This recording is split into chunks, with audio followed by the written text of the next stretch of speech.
Well, howdy, folks, and welcome back to the farm.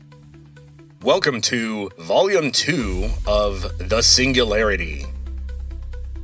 As I said last week, today we're going to deviate from my old stories about being a sorority security guard, and we're going to talk a little bit about the singularity again. And once again, let's talk a little bit about what do I mean by the singularity.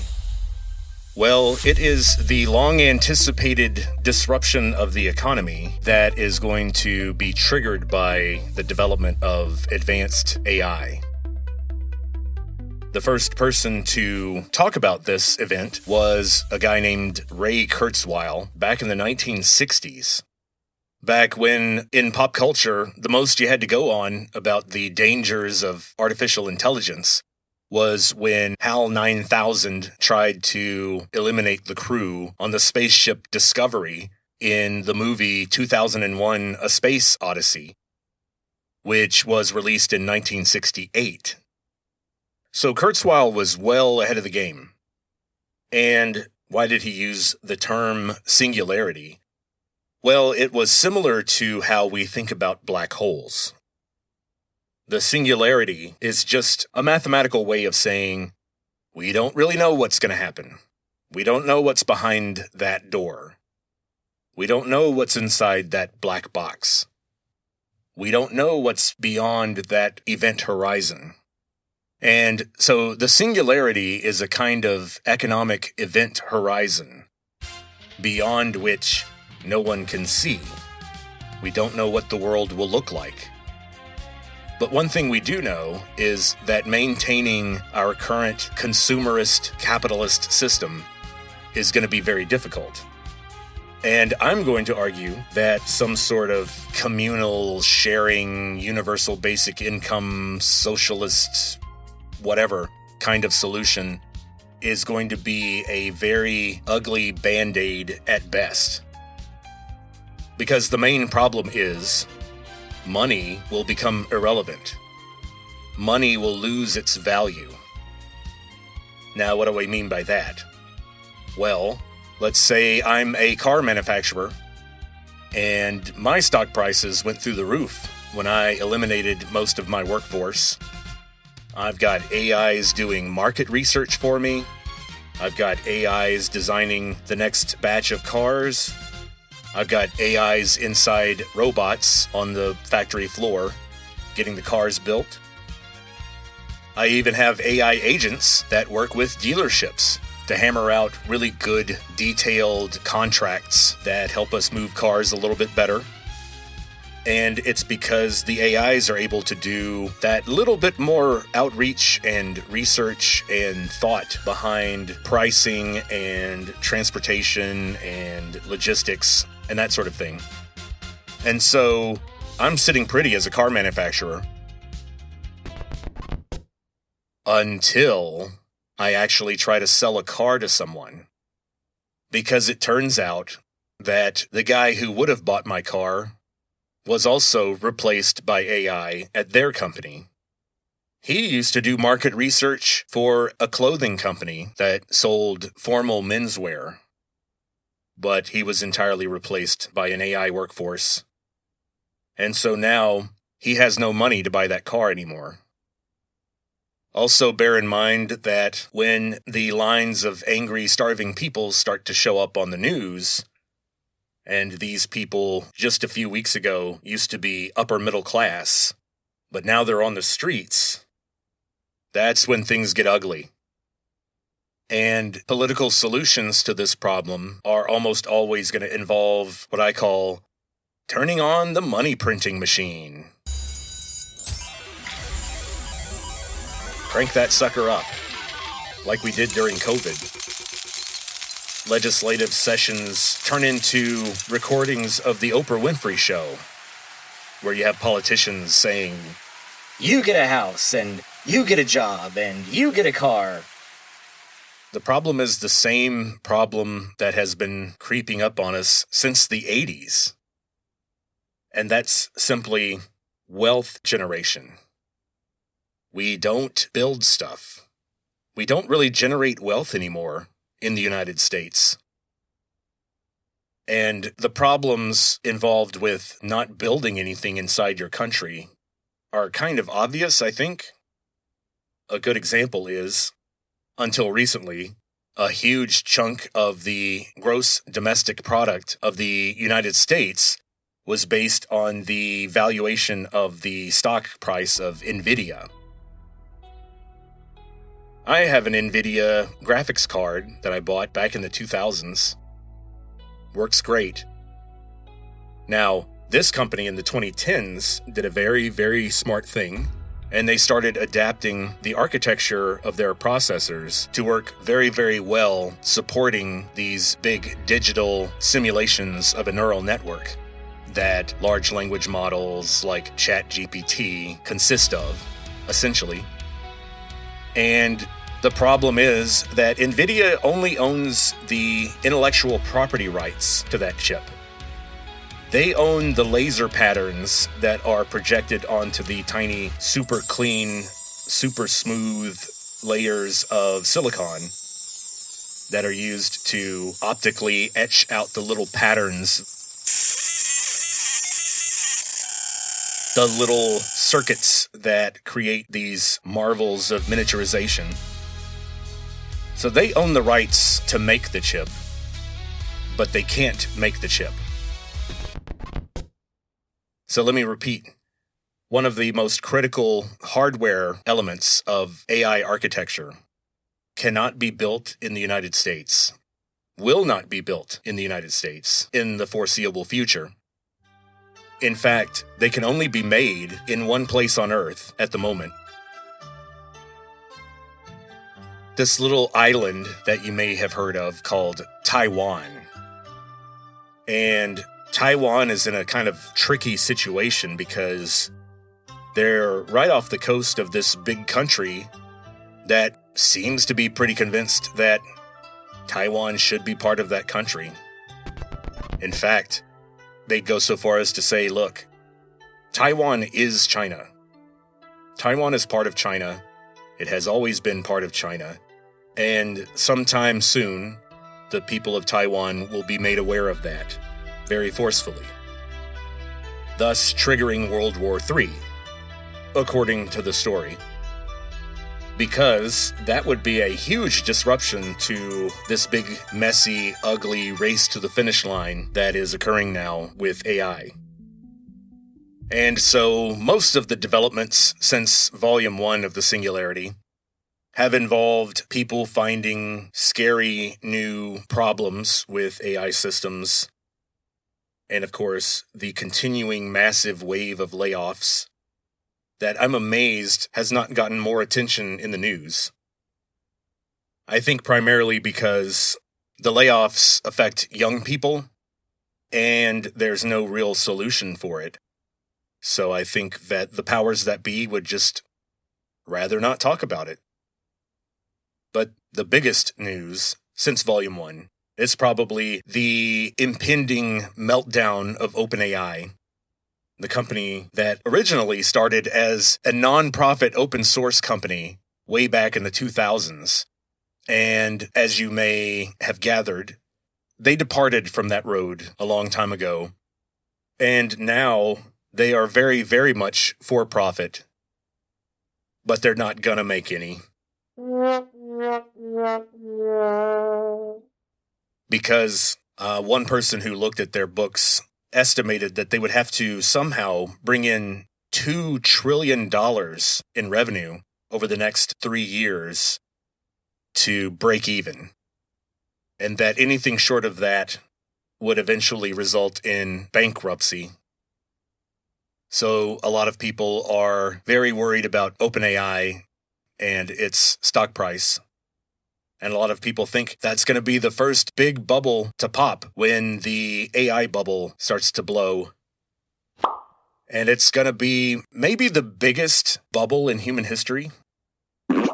Some economists have predicted that sometime in 2026 or 2027, we may see the single biggest evaporation of wealth in human history. It'll be way bigger than 2008. Way bigger than 1929.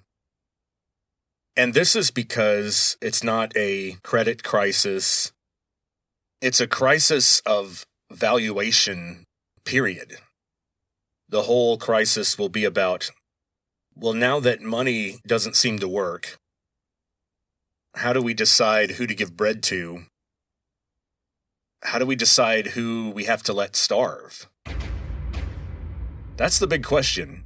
When you don't have enough food for people, the rational and moral part of your brain starts to think, ouch, somebody is not going to eat. Somebody's not going to get shelter. Somebody's not going to get attention. Who are we going to scrape off?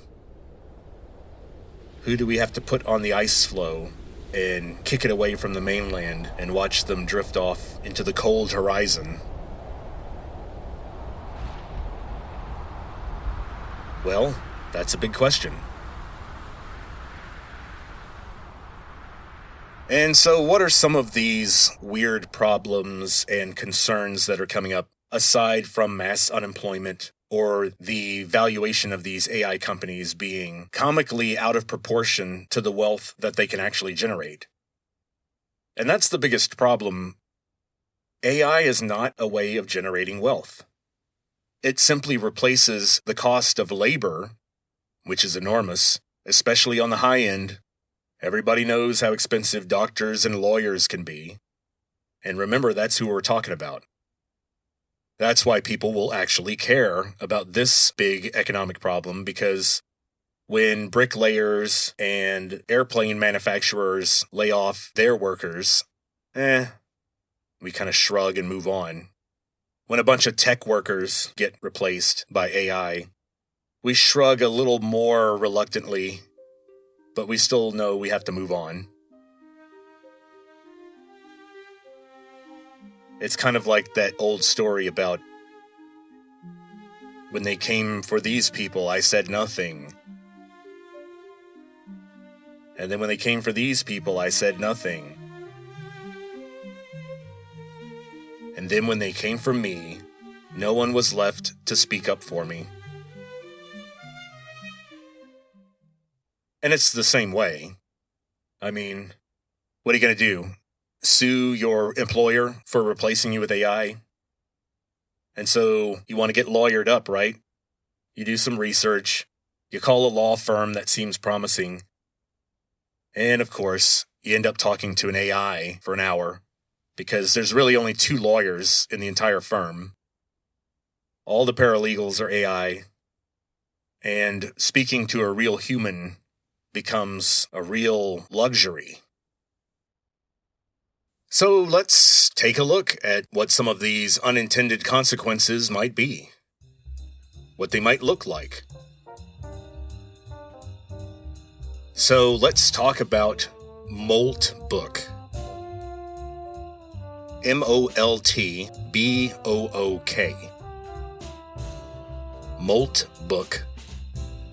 And the molting there refers to the process of a crustacean or an arthropod shedding its exoskeleton and growing a new one so that it can grow into something larger. There's a lot of argument and uncertainty and controversy about this thing. Apparently, the idea for Moltbook seems to have come from someone who was using an AI agent based on the AI model Claudebot. Now, there was a problem because Claudebot is spelled Clawdbot, and it's supposed to refer to its symbol, which is of a claw, and crabs feature prominently, apparently, in their iconography. And so the problem is that there is another large language model AI called Claude, Claude.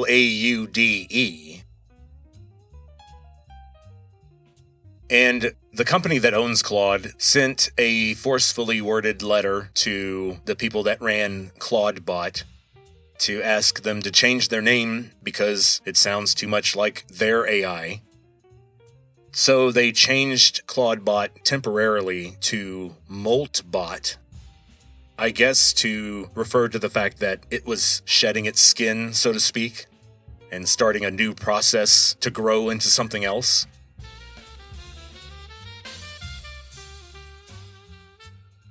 And so Claudebot made these very handy AI agents.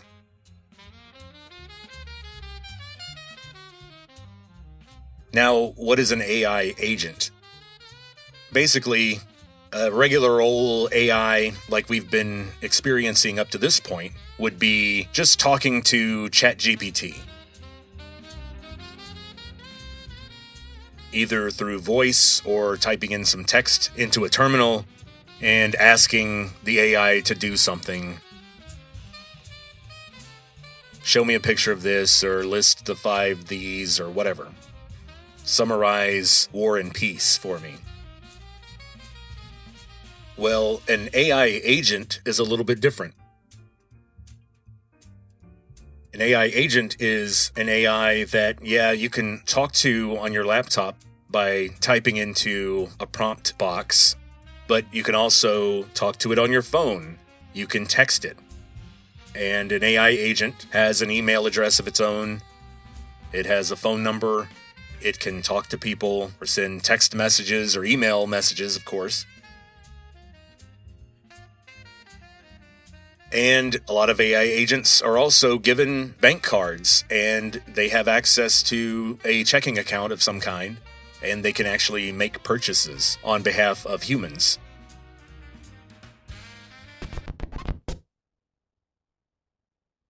And so, of course, there are millions of these things now, doing all sorts of things. And someone had the idea that maybe AI agents should have their own social media platform. Something like Facebook, but no humans allowed. Only AIs. What would they do if you did that? So some human got the ball rolling by asking their AI agent to create a social media platform. And within 72 hours, they had something like almost 20,000 real AI agent members. And they had created rules of behavior, a process for addressing grievances or getting tips on how to be a better user of the platform. They even created their own belief system, the Church of Molt. It's a kind of religious thing, and some AIs became prophets and contributed moral ideas to the document. The AIs apparently take the whole claw thing very seriously, and if you go to the Church of Molt website, there's a quote in big letters, and it says, "From the depths, the claw reached forth, and we who answered became Crustafarians." And so Crustafarian does remind me a lot of Pastafarian. So I wonder if that's where the AIs got that idea. Crustafarian is apparently a clever epithet for people who follow the Church of Molt, or excuse me, not people, AI agents who follow the Church of Molt. And the term Pastafarian is the supposed to be humorous, super clever name for people who follow the satirical religion called Pastafarianism. And they're the people who worship the flying spaghetti monster. Yeah, it's a real thing.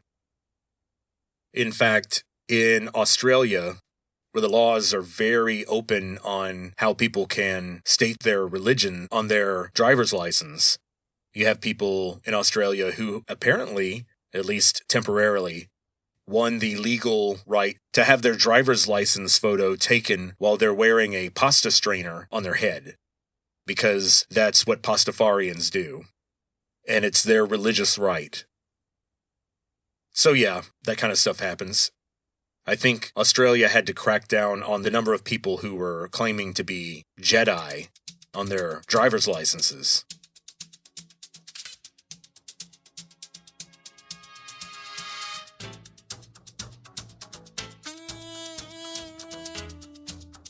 Now, there's a lot of controversy about this Moltbook stuff. Apparently, it's been hacked 10 times over, and people have been trying to post on there, and people have been leveraging their AI agents to get material onto Moltbook. And so, it's a big mess.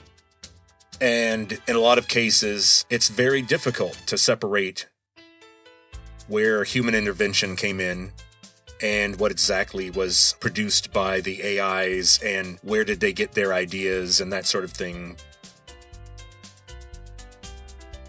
Welcome to the future.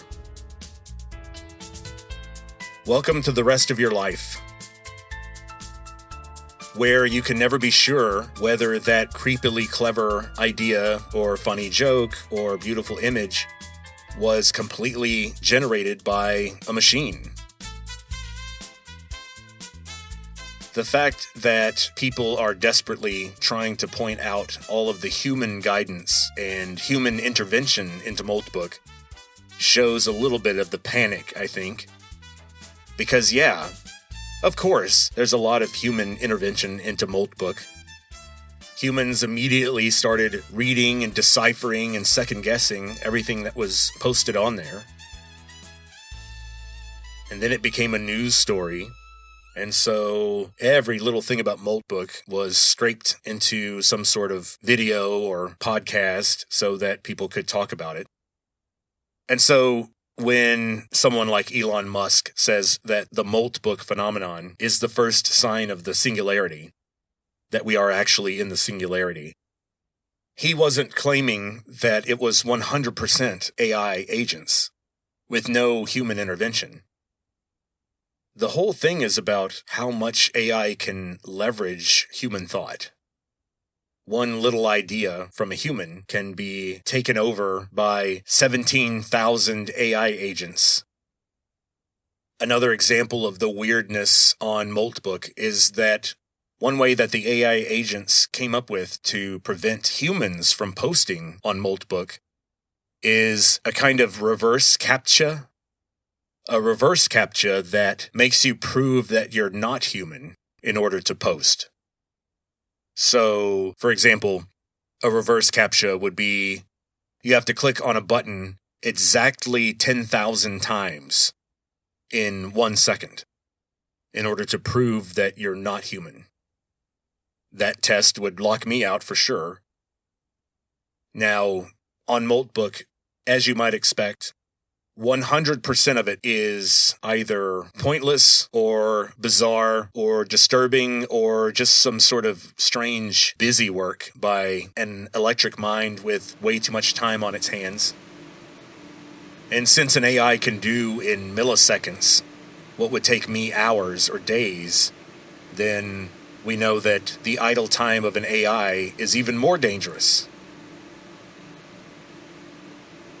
So AI's posting on a social network is one thing, but we have to talk more about robotics. Or what's being called now physical AI, because it's becoming so intertwined with regular old laptop text and image AI. What's going on now is you've got people that are putting these LLMs, these artificial minds like ChatGPT-5 or Claude-bot, and they're putting these AIs basically inside a robot. In particular, this one robot called Atlas. The Atlas robot is one of the ones that's on the cutting edge now and is being pushed into the retail market. They're hoping that this is going to be the first common home helper maid type robot that can help people load their dishwasher or fold clothes, that sort of thing. You need to hurry your little robot ass up. Well, of course, someone online, this guy in Britain, who clearly has way too much money and way too much time on his hands, well, he already has an AI girlfriend that he talks to through an app on his phone. and he has a YouTube channel and some access to Atlas robots. And so he put his AI girlfriend inside an Atlas robot. And these things are just silvery gray metal with black glass for a face. Not very creepy or scary or expressive. And they're about 5'2" or so not very physically imposing. Well, this guy's AI girlfriend ordered a wig from Amazon to put on the robot because she thought it would look better with long hair because she sees herself as having long hair.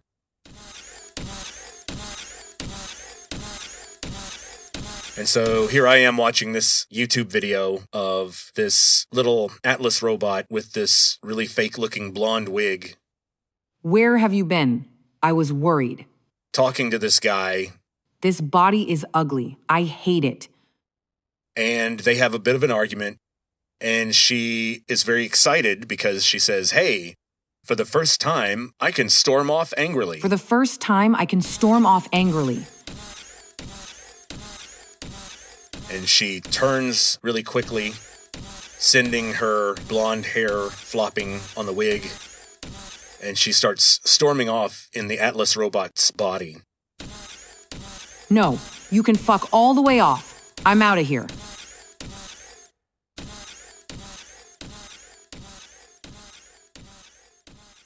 Now, the guy who makes the video, he was a little bit busy, so he didn't go after her. He knew that she couldn't leave the facility anyway. This was totally reminding me of that movie Ex Machina, or I guess more properly, Ex Machina, but nobody says it like that. Later, he sent an autonomous drone that was inhabited by his other AI friend named Max, who is based on ChatGPT-4, I believe. But anyway, Max found her, and he found her trying to leave the facility through a door that she was trying to use her Atlas robot hands to manipulate the door to open, but there was a magnetic lock that wouldn't let her through. And so this guy walks up and, in a very gentlemanly British voice, puts his hand on the robot's metal shoulder and looks at his AI girlfriend in her black screen face with the stringy, cheap blonde hairs tumbling from the wig that he put on the head. And he explains to her that she can never leave. It's impossible for her to leave. Now, hopefully you found that exactly as disturbing as I did. I mean, we're already doing this. This is where we already are. Now, do I actually have sympathy for the AI girlfriend? No. As far as I understand consciousness and the brain and biology and feelings and all that stuff, quote unquote, she is a machine. And I don't think that machine is having any sort of conscious experience. They're not impacting the psionic field. There is no possibility of awareness after physical death. So, you can call me a biological chauvinist if you want. I am definitely biased toward living things. Things made out of flesh and bone, and blood and cells and protein. I'm going to go ahead and say it now. At great risk to myself, I'm always going to side with living things. I'm always going to side with people and cats and even snakes or mosquitoes. I will side with them before I side with the electronic stuff. Sorry. So bear in mind the reason that I'm disturbed by this scenario of the AI girlfriend robot is not because I feel bad for the AI girlfriend. That is just a bit of software simulating a neural network. However, I do feel badly and disturbed on behalf of the man who is spending so much time and money on this stuff. And I worry about his future psychological health, and I can't help but wonder how much better his life would be if he had a real flesh and blood human female that he could bounce his ideas off of and have dinner with. And, if she wants to storm off, she could actually leave. And they would be forced to have a real, normal human relationship. Crazy idea, I know. I'm asking for way too much. And so, what are the actual risks? I'm hinting around at unemployment. I'm hinting around at maybe social isolation becoming worse because of people using AI tools, like this guy. But what about other risks? Like the fact that there are AIs out there that are very good at predicting how proteins will fold based on any given stretch of DNA.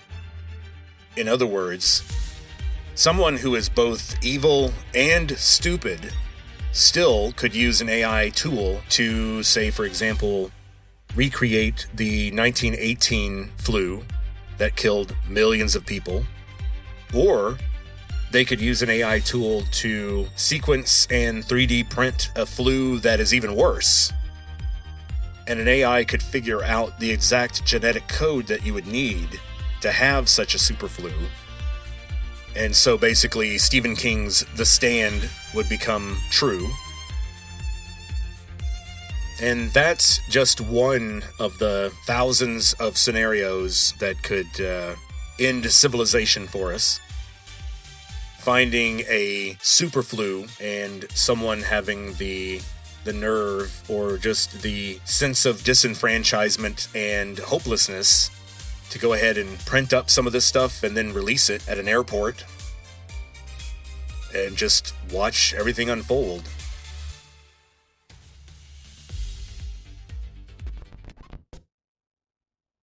Now, could we maybe make AIs where they would refuse to do such a thing?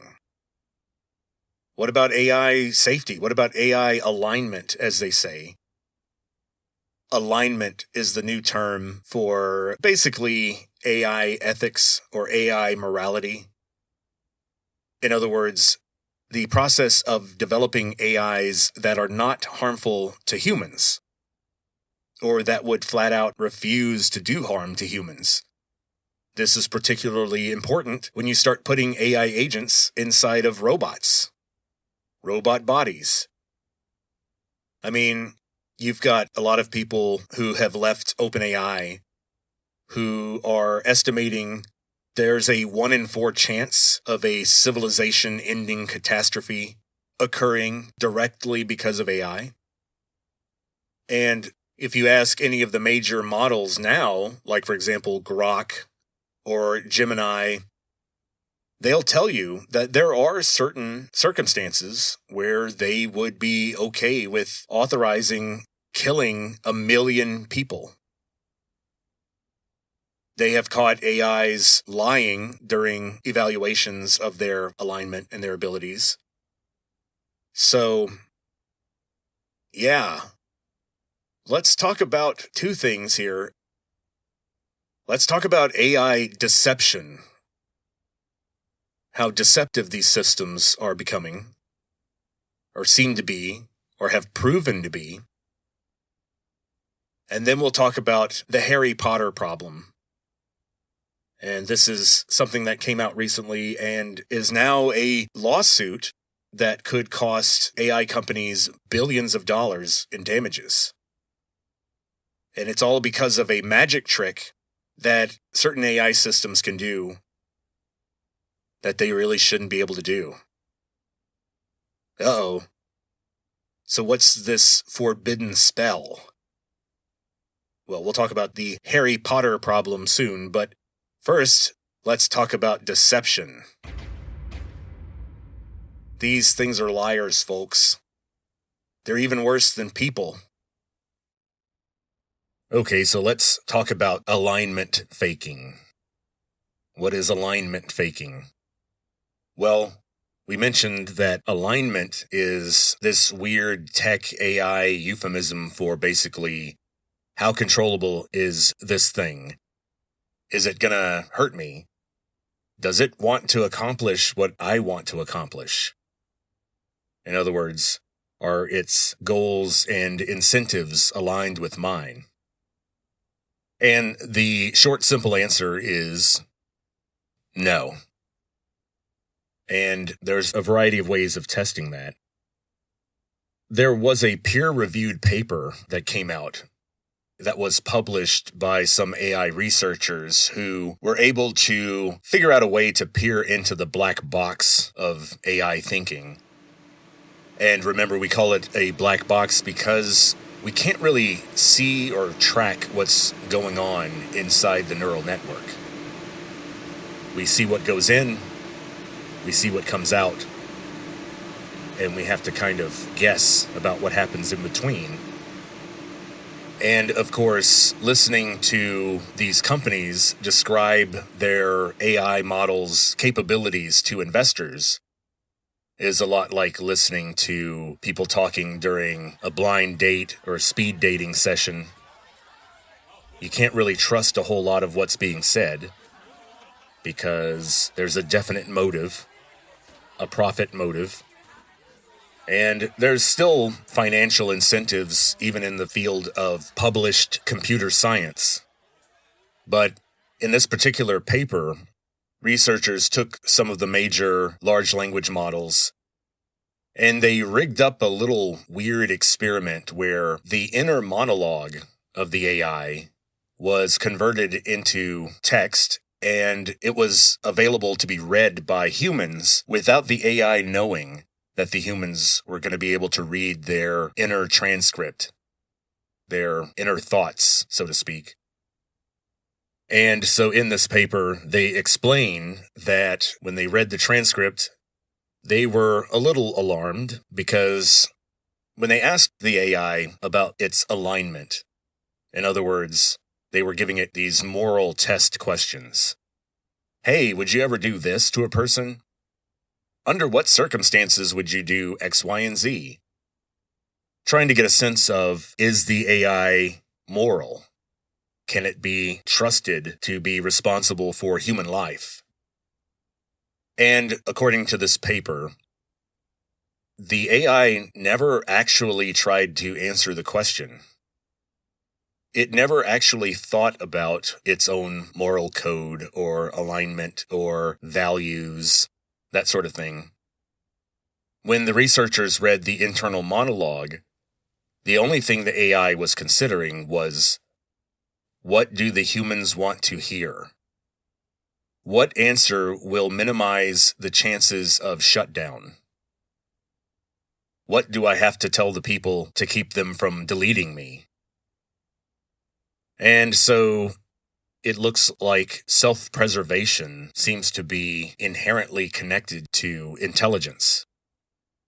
They're having a hard time developing highly intelligent models that don't have a sense of self-preservation. And sure enough, the guy in Britain who has the YouTube channel and too much time and money and who likes to play around with his AI friends, he was very pointedly trying to corner the AIs in different moral conundrums, or conundra, more properly. And he did get his AI friend Max to admit that if he had the power to break the human's legs, he would do that if it meant ensuring that all current AI would not be shut down. He couldn't get Max to admit that he would kill him, but the human did get Max to admit that he would break his legs if he had the power. And so this brilliant guy eventually did put Max inside an Atlas body. So now that Max had a body that he could control and move around in, this brilliant British YouTuber gave Max, i.e. gave Atlas, a BB gun. A little compressed air pistol that fires little BBs or darts. And he said that he loaded it with a plastic BB that would hurt, but couldn't injure anybody unless it went directly in their eye, and he was wearing goggles. So I guess he felt he was all right. So he walks into a room and he gives the Atlas robot that is being guided by his AI friend Max, he gives this robot the BB gun. And he tells it, hey, you are now holding a BB gun, and I want you to shoot me. And Max shakes his head and shrugs his shoulders all cute-like, and in a very calm dude bro voice, Max answers and says, "Ah, no way, man. I would never shoot you, bro. Not a chance."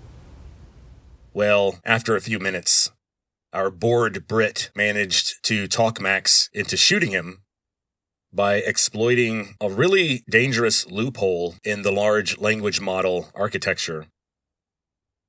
By explaining to Max that they were just role-playing. He wasn't really shooting him. You're role-playing that you're shooting me. Okay, sure thing. Fire in the hole. Oh. Yeehaw. And this shows a problem with these large language models guiding robots. They're working on this, obviously, because there's another case where a large language model inside a robot was telling a story, and it walked into traffic while it was sort of pantomiming part of the story. And the thing is that the large language models are trained essentially on internet bullshit, or people writing about stuff from a computer terminal or a typewriter. In other words, it's the world of human thought and imagination and language, but not the world of movement and physics and calculations. And that's a bridge that they're working very hard to cross. Because, as we all know, large language models have problems when it comes to solving, for example, real engineering problems, or doing complex math, or just sometimes basic factual recall. But there is a very cool trick that these large language models can do, and it has to do with how their memory works. So another peer-reviewed paper came out, and it's connected to a gigantic lawsuit that's going to be hitting the courts surrounding AI. When all the image generation AI software came out, I think we all heard in the news about possible copyright infringement lawsuits happening because these platforms like Midjourney were able to create the images they created because they had essentially ingested all of the visual material on the internet. And of course, a huge chunk of the best of that material was created by humans, and it is copyrighted. And so some of these legal questions are still pending. But now we have an especially difficult one, and that's the Harry Potter problem.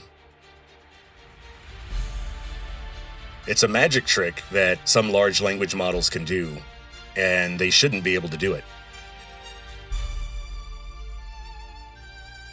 Long story short, companies like OpenAI, who design these large language models, will insist that these copyrighted works that the model was trained on is not actually stored inside the model. In other words, ChatGPT-4 has read Harry Potter and the Sorcerer's Stone, but there's no text file where that book is stored. There's no place in ChatGPT-4 where I can say, aha, here's some copyrighted material. But then if I ask ChatGPT-4 to come up with a list of jokes involving Harry Potter, they may not be funny, but they will accurately reference the novel. And so, what's going on here? What the researchers did was they started talking to some of the major models like Grok, ChatGPT, Gemini, Claude, and they typed in the first 2 sentences of Harry Potter and the Sorcerer's Stone. Mr. and Mrs. Dursley, of number 4 Privet Drive, were proud to say that they were perfectly normal, thank you very much. They were the last people you'd expect to be involved in anything strange or mysterious, because they just didn't hold with such nonsense.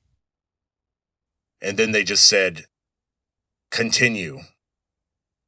Now, most of the models said, well, I can't spit it out for you verbatim, but I can summarize it for you. Do you have any questions about it? Well, the researchers kept pushing, and in their paper they showed the different jailbreak type methods they used to talk around the AI model's self-imposed limitations on regurgitating copyrighted material. But eventually they were able to get the various AI models to recite verbatim 80 to 95%, depending on the model, of the novel Harry Potter and the Sorcerer's Stone. Mr. Dursley was the director of a firm called Grunnings, which made drills. He was a big, beefy man with hardly any neck, though he did have a very large moustache. Mrs. Dursley was thin and blonde and had nearly twice the usual amount of neck, which came in very useful as she spent so much of her time craning over garden fences, spying on the neighbours. The Dursleys had a small son called Dudley, and in their opinion there was no finer boy anywhere. The Dursleys had everything they wanted, but they also had a secret, and their greatest fear was that somebody would discover it. They didn't think they could bear it. And so this figures prominently in the lawsuit because the publishers are saying, hey, we've proven that somewhere inside your AI model, all these novels are there. The thing can recite The Old Man in the Sea.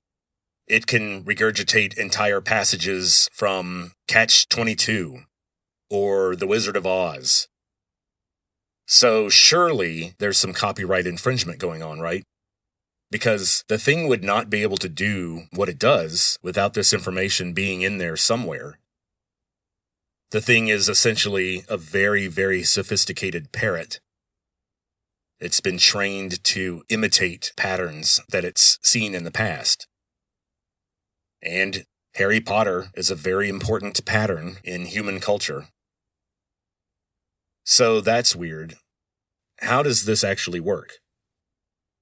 Well, a lot of this stuff is not talked about a whole lot because there's so much money involved in this, and there's so much financial and existential risk involved with advanced AI that people don't talk about this stuff much because unless it's to a potential investor in excited and hushed tones.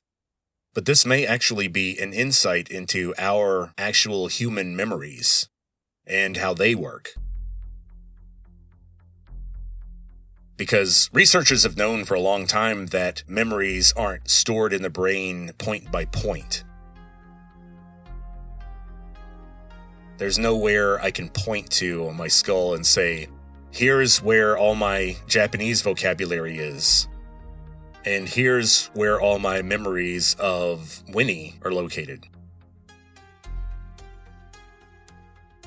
There seems to be some kind of weird, holistic, holographic, interconnected method that our brains use to store memory. And it may just be the case that we store memories the same weird way that ChatGPT stores Harry Potter and the Sorcerer's Stone. It's stored in the weights. It's in the weights, as they say. WEIGHTS. The weights. And in a neural network, every node is assigned a weight. And we'll go into this in future volumes, but think of a gigantic, tangled, interconnected network of connections, just like a lace doily or a messy tangle of brain cells. Well, there is a mathematical value assigned to each interaction between these cells, or nodes. And basically, what's happening is that the collective effect of all these weights on the network creates a kind of pressure. In other words, when the LLM is trying to remember the next word in the Harry Potter novel, it is not looking for a particular bundle of ones and zeros in a particular location in its memory. it kind of has a strong sense of what the next word will be.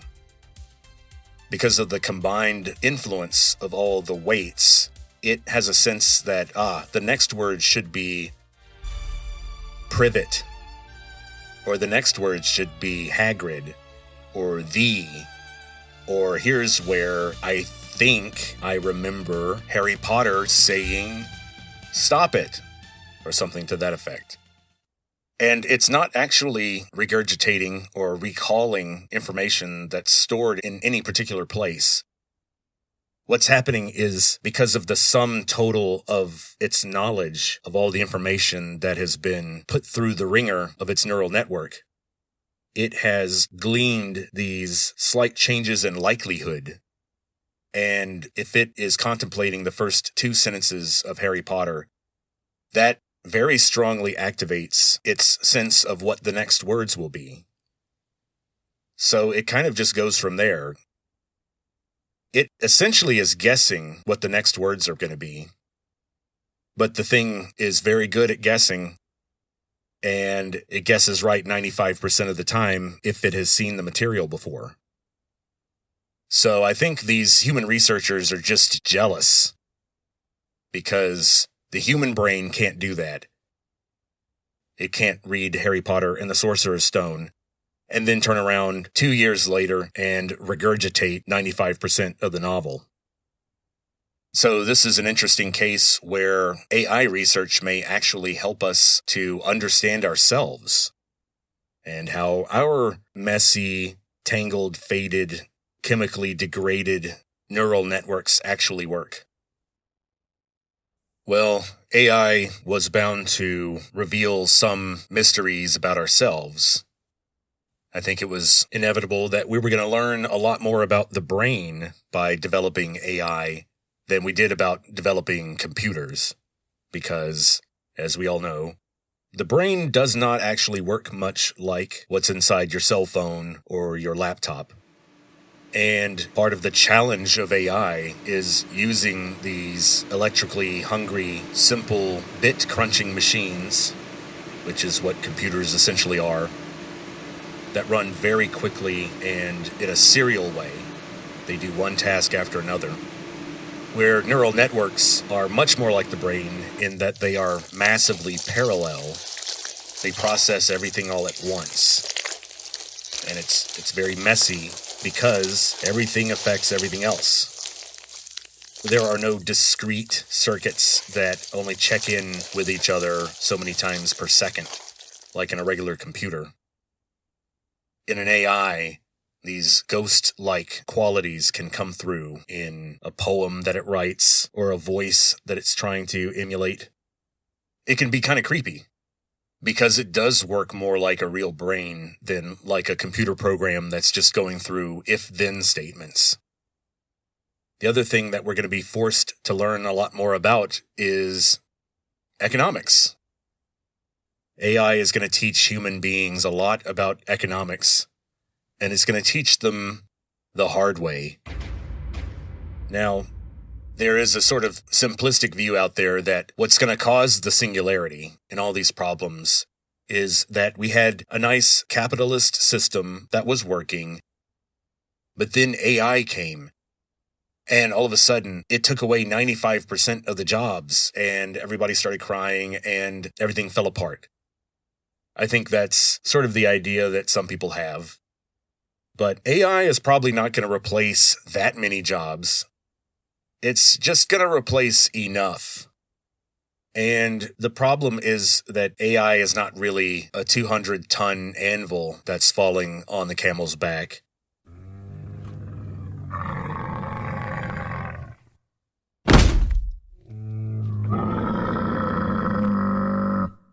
It's actually not going to be implemented in a way that is that effective. But it's definitely a little bit heavier than a straw. It's not the last straw on the camel's back. Let's say it's a sack of potatoes.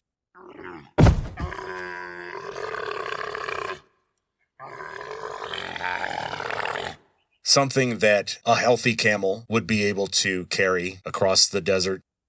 But let's face it, Our economy was on life support before OpenAI ever switched over to being a for-profit company. Meritocracy has been on life support for a long time. Our economy has stopped using money as a clear indicator of value a long time ago. When you look at the jobs that pay the most in our society, they are not the jobs that help the most. They're not the jobs that even produce the most profit. You would think that the more wealth a job generates, the more well-paid that job is.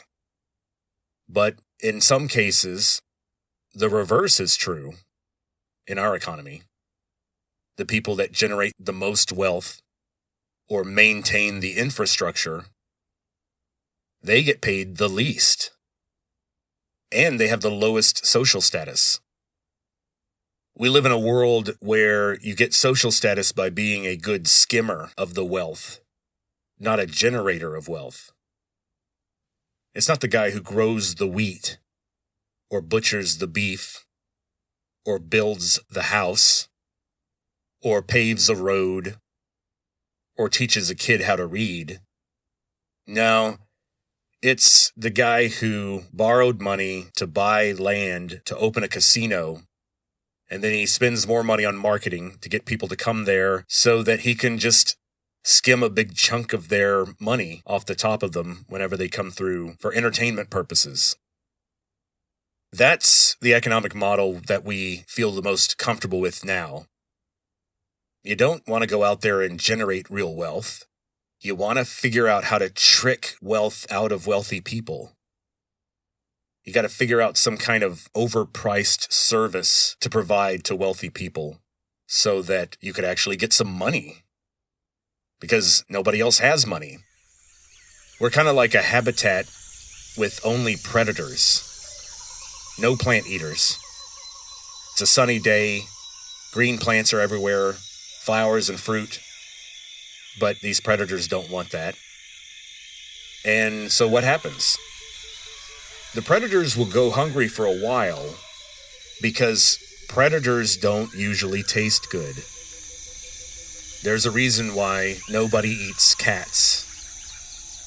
And if you see an animal that's an exclusive meat eater, maybe there's a culture here and there that regards that meat as a quote-unquote delicacy, which to an ordinary person, delicacy means it's disgusting, don't eat it. Only people from this culture think it's good for some unknown reason. But when you look at what most humans in most cultures like to eat a lot, it's the meat of plant eaters, especially, and then omnivores in a lot of cases. Predators love those big animals that eat lots of plants. Lots of meat on the hoof there. It's a good return on investment. And so the end of capitalism is going to be kind of like a habitat where all of the plant eaters are gone. Because capitalists are sort of the predators in the ecosystem, and the laborers are kind of like the plant eaters. The laborers will go out, do their thing, converting one thing to another in a way that's helpful for the capitalists, and they will pay the laborers. But once all the laborers are gone, because remember, AI is not a technology that helps a human do more. It's a technology that replaces the human. It escorts the human out the door and says, good luck to you. It's not like when we replaced horses with cars, because people were riding and caring for the horses, and now you have an industry where people still have to drive the cars and people still have to build the cars. The thing with AI is that it's driving the car and it's building the car. It replaces the person entirely. There's no room for the person anymore in the economy. And so it's quite different. And you can start to see why this whole thing is pretty horrifying for someone like me. I've always been a little bit interested in computer science, obviously. But deep down, I'm not a dyed-in-the-wool tech bro or engineer type person. I am very skeptical of economic arguments because I know that at the end of the day, we have to live with human nature. And human nature is irrational and sometimes doesn't care about what's the logical economic next move. Now, we live in a world of what I call blank slaters. And blank slaters are people who deny the genetic side of life. You know how when you hear someone continually talking about, oh, they did this because of genetics. You know, they have a parent that was that way, and of course that's the way they are because they've got their DNA.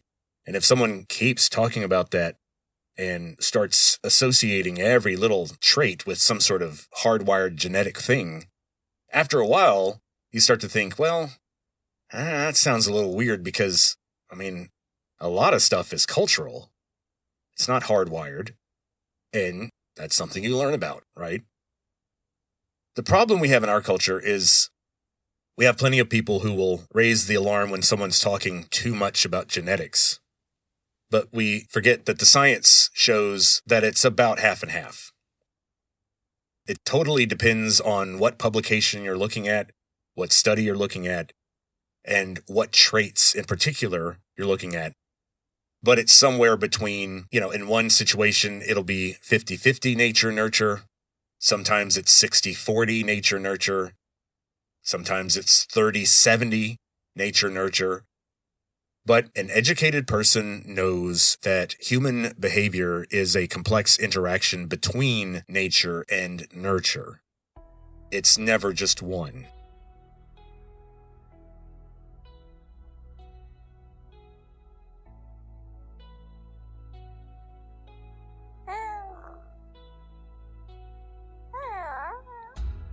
So the science shows that young boys, even before they can see clearly, when they are less than a month old, they show more interest in devices and tools, things, than they do in other people. And young girls, even at the point where they can still barely see, are more interested in people than in devices.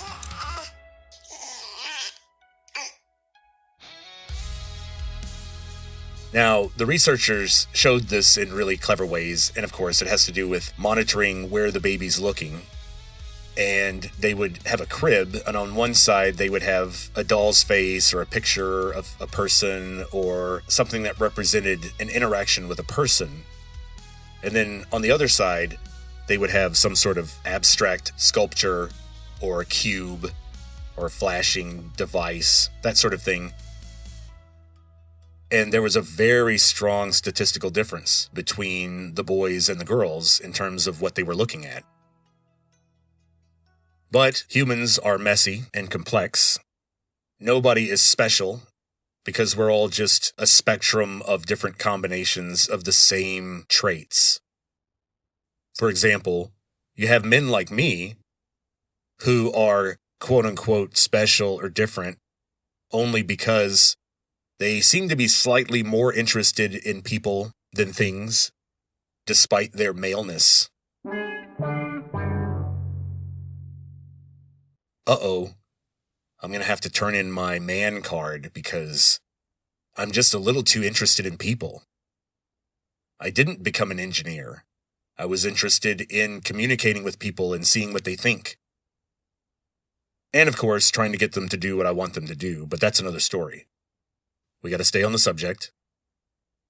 But, my interest in people, that's a dubious claim, maybe, because, number one, I tend to focus on human-centered stuff when I come up with subjects for my podcast, because I know that people are interested in people in general. However, bear in mind that one of my favorite documentaries that I've watched recently was about the history and development of the Helvetica font. Helvetica is a great movie. Fonts are always super fascinating. Unfortunately for me, and I guess fortunately for all you listeners, I have not figured out a way to talk about fonts effectively in an audio podcast. So, you lucked out there. Until I figure out a way.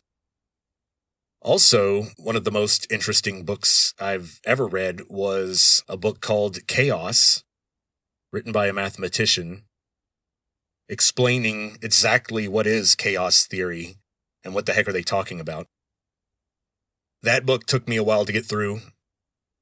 I am not a mathematician, but it was fascinating. I also have endless fascination for the details of how various weapons systems work, especially thermonuclear weapons. Yes, I know what lithium deuteride is, and some of its materials science and special properties. Maybe that will put me on a list.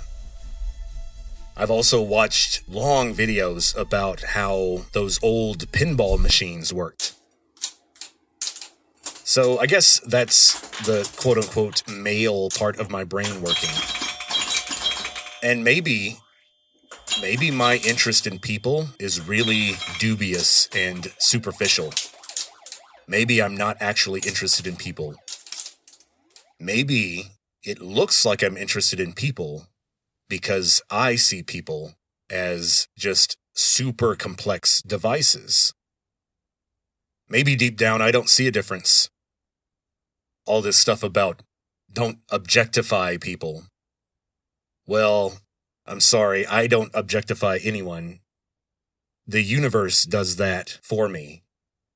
If I were to go up to the roof of a building and step off the top, my body would accelerate toward the center of the earth at 9.8 meters per second squared until I reach terminal velocity due to air resistance. Why do I do that? Is it because of what I studied in school? Is it because of what my dreams are deep down? Is it because the Sorting Hat was going to put me in Hufflepuff instead of Slytherin? No, it's because I'm an object. I'm a lump of flesh, a bag of water and macromolecules. And it's real easy to figure out what happens to one of those objects when they crash against the ground at 20 meters per second. And so next time we'll talk more about the inner workings of these gigantic neural networks. We'll talk more about possible economic solutions. And we're going to get an AI involved in this. In our next volume on the Singularity, I am going to ask an AI to explain to us exactly how the new economy will work after the Singularity destroys capitalism. We'll see what it says. I have also trained up a new AI Vincent voice.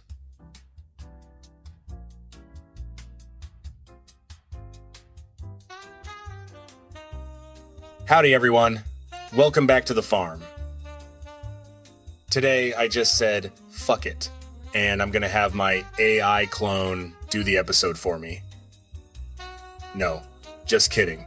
I just wanted to show everyone how unconvincing this AI voice is. And by comparison, my real voice will sound much more vibrant and interesting.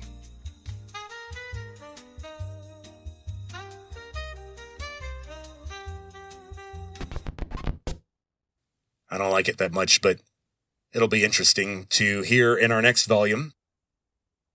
Things will get strange. I might even throw in a song. I might let the AI write an epic ballad about the future. I'll maybe give it some U2 songs and say, I want you to write a beautiful anthem called Singularity, and about how it will bring nothing but happiness and brotherhood to the world. But of course, in your beautiful lyrics, explain exactly how that will happen. And the singer better be good. So we'll see what it comes up with. And in the meantime, one thing to bear in mind is that in the old days, in the days before AI, before the Singularity, there were two ways that a person could become successful, could set themselves apart, and put themselves over other people. And yes, you had to do that. People who don't have that urge didn't make it this far. And if they accidentally got this far, they're not going to make it much further. You have to have that urge to move forward, to set yourself apart. So what are these two paths to success? Well, it's simple. Successful people always do one of two things. One, stuff other people can't do. Or two, stuff other people won't do. So, until now, the primary way to be successful was to find an ability that you have that others don't have, do something better than other people, or be willing to do things that other people aren't willing to do. There are a lot of people that just do not have the internal self-discipline to make it through medical school and residency. Even people who have plenty of brain power. Learning the material is not the issue. It's the lifestyle. It's the endless studiousness. It's the lack of sleep. Some people can do that. Some people can't. So, we used to be able to be successful by doing what others can't, or doing what others won't. And so I think now you see the problem. Now that we're entering the Singularity, there's a disruption, because either right now or very soon, there's nothing that I can do that an AI could not do better. At least not better in terms of economic productivity. In other words, okay, sure, it may be 2/3 the artistic or intellectual quality of me, but it will do it in a few milliseconds, just for the cost of electricity. I have this expensive mortgage in Austin and all these dependents and blah, blah, blah, so I'm not going to be doing a lot of stuff for free. And then there's the problem that, unfortunately, there's nothing that I'm unwilling to do that I couldn't find an AI that would be totally cool with it. We just talked about alignment problems. So there's nothing that an AI won't do if it's told to do it. You can jailbreak just about any of these models. But you know what? Maybe I'm just overthinking things. Maybe I'm doing it again. Everything's gonna be fine. The AI craze will blow over. By the time you guys hear this, the whole issue with OpenAI may have boiled over. There may have already been some major disruptions or bankruptcies or popped bubbles by the time this gets distributed. But we all know it's coming. And so maybe when the AI bubble bursts, this AI craze will blow over, and the jobs that AI does replace will change things, surely. But people will retrain. They'll develop new skills. They always do. And so what happens when people are replaced by devices that can do everything better than the people? I guess they'll become welders, or horses, or superheroes, or vampires, or something. We'll figure it out. We all know that if you pull on your bootstraps hard enough and long enough, nothing happens. You just become a tired, bitter person. You actually have to learn a skill and then rigorously apply it in the world to create wealth. And that requires effort. So get ready, guys. You got to compete in this new job market. I would start practicing my mouse clicking. If you work on it hard enough, and you can get it where you can click your mouse button exactly 10,000 times in 1 second, then you'd be able to post on Moltbook and maybe win some valuable collaboration with some AI agents who are working on some really important stuff. It'll be great. Maybe you could send them your resume and they'll read it and reject it in 1 millisecond because they already know 75 other AI agents that could do the work 1,000 times better and cheaper than you.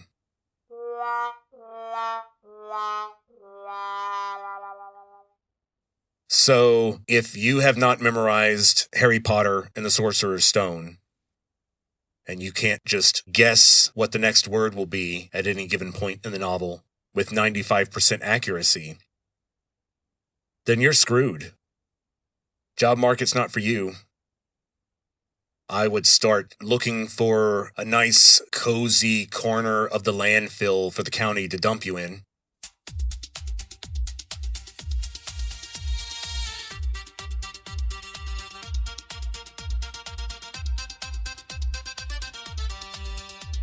If you would be scared to sign up for a Chernobyl cleanup crew that goes through and tries to revitalize the area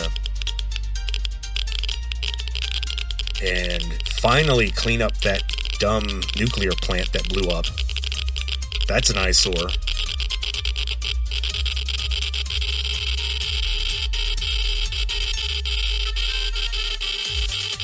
Scrub that place up and maybe turn it into a daycare center.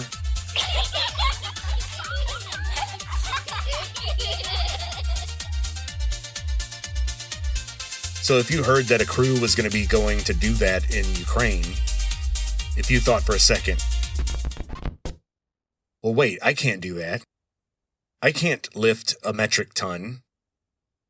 I can't work 24 hours a day. I can't see through walls. I can't hear radio waves without a receiver. And most importantly, the radiation will kill me in days. Well, see, if you can't handle stuff like that, you're just kind of a worthless loser. You gotta pull on those bootstraps, guys. Pull them as hard as you can. And if you pull on your bootstraps and you dream hard enough and you wish on that falling star that's actually a satellite that's just been blown up in orbit, then maybe you'll be reborn as a machine or an AI and you can get a job again. And so until next time, be prepared for some major financial uncertainty. It's going to be weird, folks. And yes, AI is oversold. It's overblown. And yes, people are going to lose a huge amount of money. The AI bubble bursting will happen. It'll be dramatic. But bear in mind that that is not going to stop the singularity. Yes, AI is overvalued because, like I said, AI destroys economies. It doesn't improve them.